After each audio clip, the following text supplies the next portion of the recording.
Welcome. Thank you for coming to this webinar on how to make a fabric face mask. Today we have Amanda, who is a Ravalli County 4-H member, and she was asked to start sewing some face masks, and she volunteered to do a demonstration to teach you how to make one too. I'm going to pass it over to Amanda. Hello everybody, my name is Amanda. I'm a junior at Corvallis High School and a proud member of the Summerdale 4-H Club. I really enjoy being in 4-H because it gives me a space to discover my talents and then learn how to use those talents to help others in my country, community, and world.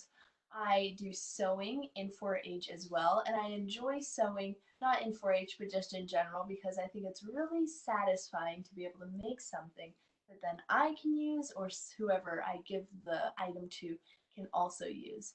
So, with that in mind, I'm going to teach you guys today how to make a fabric reusable face mask. There are many different designs of face masks out there on the web. If you've been looking, you will see this.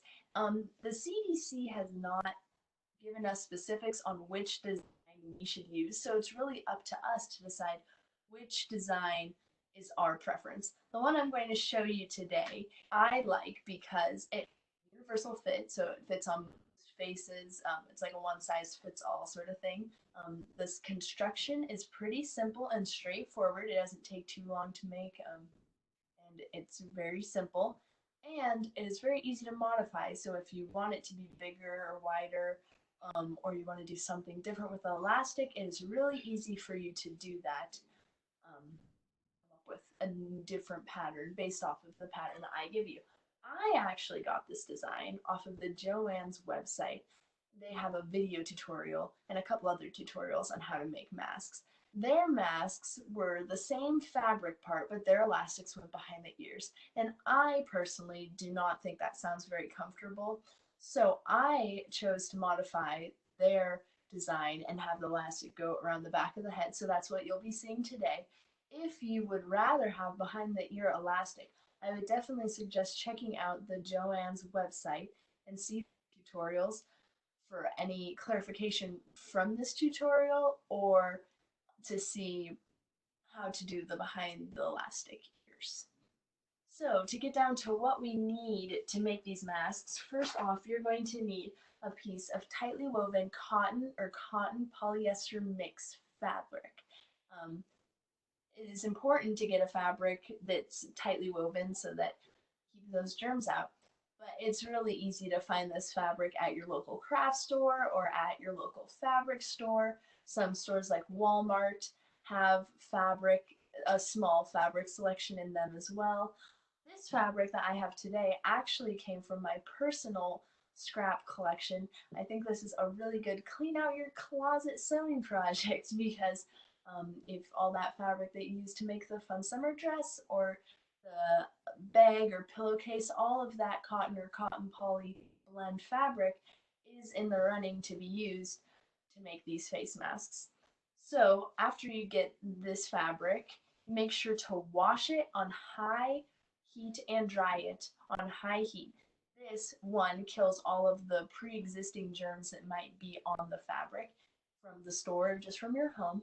And two, it also prepares your mask for when it is washed in the future. Since these are reusable masks, I am expecting that after this is made, it's going to get washed on high heat and dried on high heat. So we want to prepare the fabric for that so when it does happen, after it's a mask, then it won't shrink or do anything weird after you've put in the time and effort to make it into a mask. So after you get your fabric, cut out a 12 by 9-inch piece of that. That's 12 inches by 9 inches. After you get that, you will need some lightweight fusible interfacing. It could be lightweight or featherweight. I'm pretty sure this is featherweight, but either will do. This just adds another level of protection between yourself and those germs. So that is another 12-inch by 9-inch piece of fusible interfacing. Next, we're going to need 26.5 inches of narrow elastic. I know that narrow is a pretty broad term when describing how the thickness of the elastic should be, but I'm going off of whatever is in my house because we aren't really supposed to be leaving our houses at this time. So right here, I think this is a 1/4 inch elastic, but I think anything a 1/2 inch or less for width would be fine. Just get 26.5 inches of it. Besides that, get some matching thread, your usual sewing stuff like pins, a measuring device is needed for this, any cutting utensils, a sewing machine, and an iron board, and a seam ripper. Even though seam ripping is not fun, might be good to have one of those just in case. So now on to construction. First, we're going to go over how to attach or fuse your fusible interfacing to your fabric. So first we need to find the bumpy side of the interfacing. One side is smooth, the other side is bumpy, and the bumpy side is the side with the glue that you then melt to your other fabric. So find the bumpy side and lay it with the bumpy side up on a table or on your ironing board. Then take your fabric and find the right side and the wrong side. The right side being the printed side, the wrong side being the less vibrant side, or well, the side that has not been printed on. Then we're going to take the fabric with the right side up and place it on top of the interfacing. So that means that the interfacing's bumpy side is touching the wrong side of your fabric. And just line up the edges of that, which should be pretty similar since they're both 12 by 9-inch pieces. And then we're going to iron it on. I use a medium heat set on my iron, or heat setting, my bad. And I try to iron onto the fabric instead of iron, or like when I'm ironing the two pieces together, I iron on top of the fabric instead of on top of the interfacing because if the iron is too hot, it might melt your interfacing. So now we just iron this on.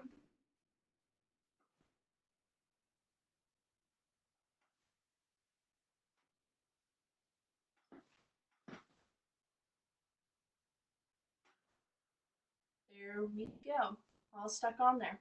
So now what we're going to do is fold your fabric piece in half, going hamburger style, as we call it at school. But that means that you're matching up the two 9-inch sides at the top and you're changing the 12-inch length into 6 inches.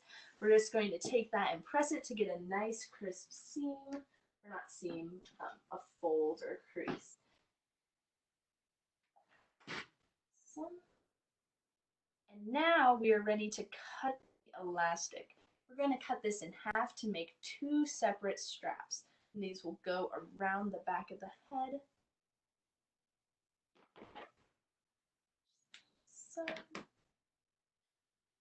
now it's time to pin that elastic on. So what I'm going to do is start by pinning it, taking the elastic, lining it up with the side of the fabric and putting it in the corner that's created by the fold.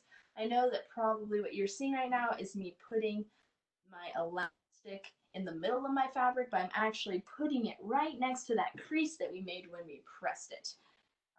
And this is pinning it to the right side of the fabric. It's actually, when we sew it, going to be on the inside of the folded fabric. Anyways, we line it up with the side and put it right in that corner and pin it into place. And in the adjacent fold corner, do the same thing. Make sure that your elastic isn't twisted or anything, and then line it up with the side and stick it in that corner that's created by the fold and pin it into place. So now we have our first piece done. On to the second piece. We're going to do this piece in the bottom corners, but instead of putting it right exactly in the corner, we're going to line it up with the side and have it 3/8 of an inch away from the edge. This gives us room for our seam that will close up the top of the mask. We don't want our elastic to get stuck in that seam allowance.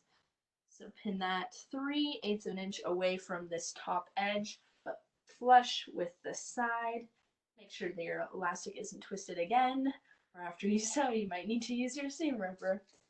But then taking this end, lining up with lining it up with the side and then making sure it is 3/8 of an inch away from the side. So after you've pinned both your elastic pieces, we're just going to pin around the rest of the mask, just around the raw edges that we're going to sew shut. It should look something like this at the end. Make sure that you have a opening marked where you're going to not stitch. This is so that we can turn the whole thing inside out when we're done sewing. So I'm going to go sew this now using a medium size straight stitch and a 1/4 inch seam allowance.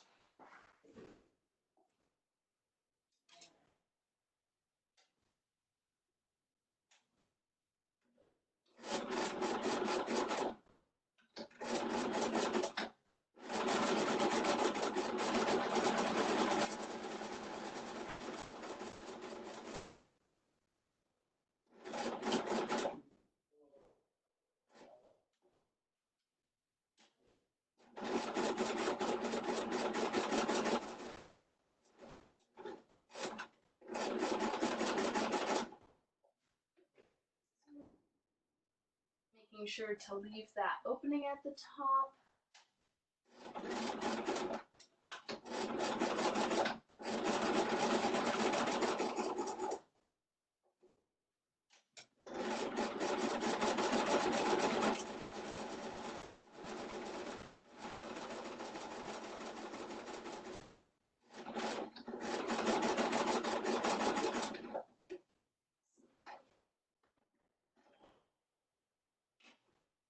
So now we have this all sewn up. We're gonna trim those loose edges, or those loose strings, I mean, my bad. And take out all of those pins.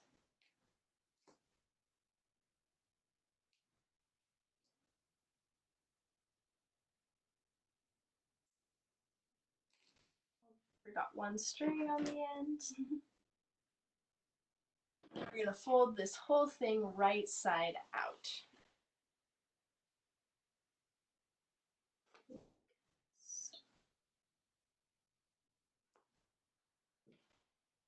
So now you're left with something like this. Now I'm going to take this over and press it. Just make sure to press this bottom fold nice and crisp, and then those side seams nice and flat. I have that already done right here. We also made sure to tuck under the raw edges from that opening at the top. There still is an opening, so what we want to do is after we press this all flat at the iron, we are going to take pins and pin that opening shut so that it reminds us that we need to sew that together. All right, and now we need to decide what side of the mask is the top and what side is the bottom. I'm saying that the top of the mask is going to be the edge with the pins, and the bottom of the mask is going to be this bottom edge, the fold. So now, keeping that in mind, we're going to put some pins in place that's going to tell us where our pleats are going to be in this mask. So measuring from the top of the mask, so the part with the pins, to the bottom, we are going to measure and pin at 1 inch, 1.5 inches, 2.5 inches, 3 inches, 4 inches, and 4.5 inches. So one side of your mask looks something like this with the pins down the side. Now we're going to pin the other side just like this, so I will go over those measurements again. So measuring from the top to the bottom, we're pinning at 1 inch, 1.5 inches, 2.5 inches, 3 inches, 4 inches,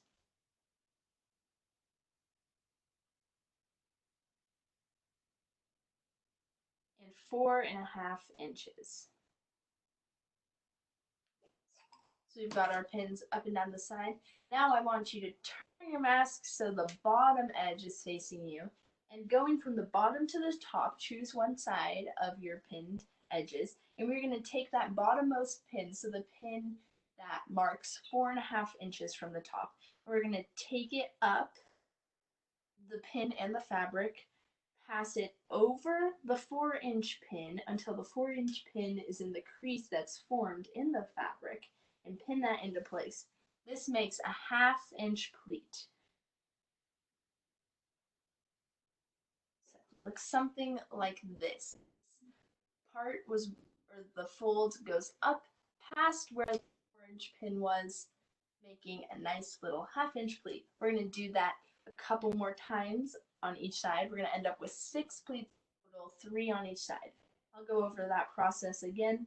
So now we have the 3-inch pin. We're going to pull it up past the 2.5-inch pin until the 2.5-inch pin is in the crease made by the fabric, and then we pin that into place, giving us another pleat. And again, with the 1.5-inch pin and the 1-inch pin, we're going to take that 1.5-inch pin, the bottom of the two pins, pull it up with the fabric that it's attached to, past the 1-inch pin until the 1-inch pin is in the crease that the fabric makes, and then we pin that into place. So one side of the mask will look like this, 3 nice pleats. Now I'll do the other side quicker so that we can move on.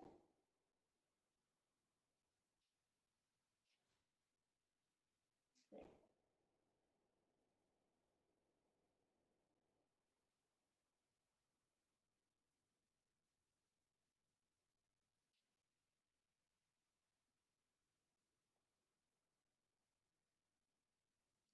And now we have 3 pleats on each side that make these nice little folds in our mask. So now it is time to top stitch this all together. We are going to top stitch as close to the edge of the fabric as you can. There's no specific seam allowance for this.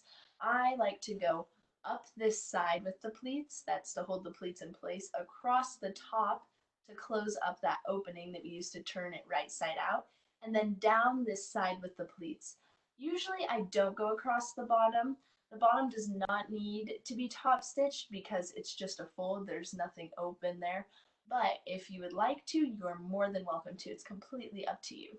So after you pin this into place, it's time to go top stitch. I already have one top stitch for time's sake. So now we just unpin all of those pins, cut any loose strings, and there you have your finished product, a nice reusable mask. And I can put on to show you.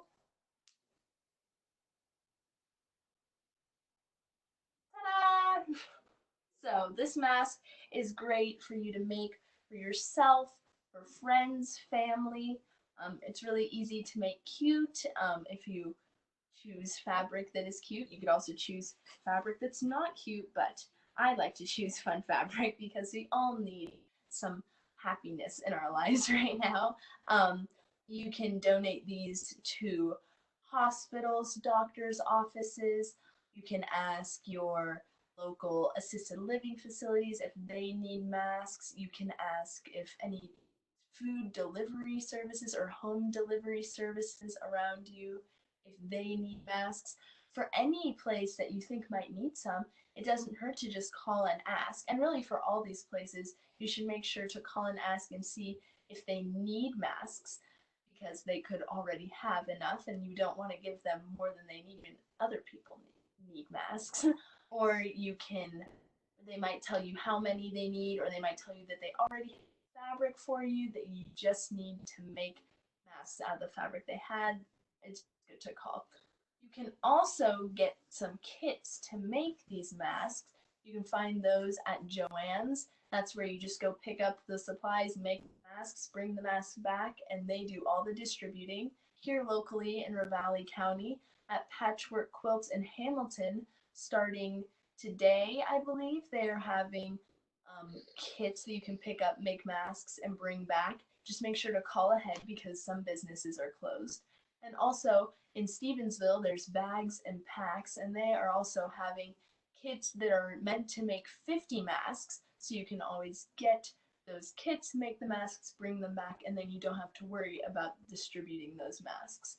Another thing to do is ask, like specifically with Bags and Packs, they're asking for elastic and fabric to use to make those kits so then people can make masks. So if you don't feel like sewing a mask but you want to help, you can always figure out a way to donate supplies that you might have towards these causes. So anyway, that is how you make a super simple reusable fabric face mask. Thank you. Thank you, Amanda. I have a couple of questions for you. Yeah, How sure. did you get into this? How did you start making the mask? I was asked by some friends who own an assisted living facility in Hamilton if I would be willing to make them a bunch of masks because they aren't necessarily set up to have masks or other medical supplies and before now since they were just helping people live but not necessarily doing the functions of a nursing home, not necessarily dealing with any medical issues. So now that there is COVID-19, they need masks to protect their residents if one of their residents happens to catch this virus, but it's pretty hard to get masks these days. So I made about 60 so masks for them. Great. And then what was the hardest part about making the mask? I think since I did do some changing, just minor changes in the Joanne's tutorial, I think that just figuring out how long the elastic need to be to go all the way around the head was challenging, being that there's only a couple heads to try them on in my house. You can go and see what the residents needed for headband size or anything like that. Also, the pleats when I first were doing them weren't quite working out, so I had to change it up a little bit so that it worked for me. But besides that, after I figured it out, it's been pretty smooth sailing. I guess I've had a lot of practice though after making those 60 masks. That's awesome. Thanks so much for sharing your talents. No problem. Thank you. And I hope that this is helpful and lots of people go out there and make some masks. Yes. Thank you so much. No problem. Thank you, Caitlin.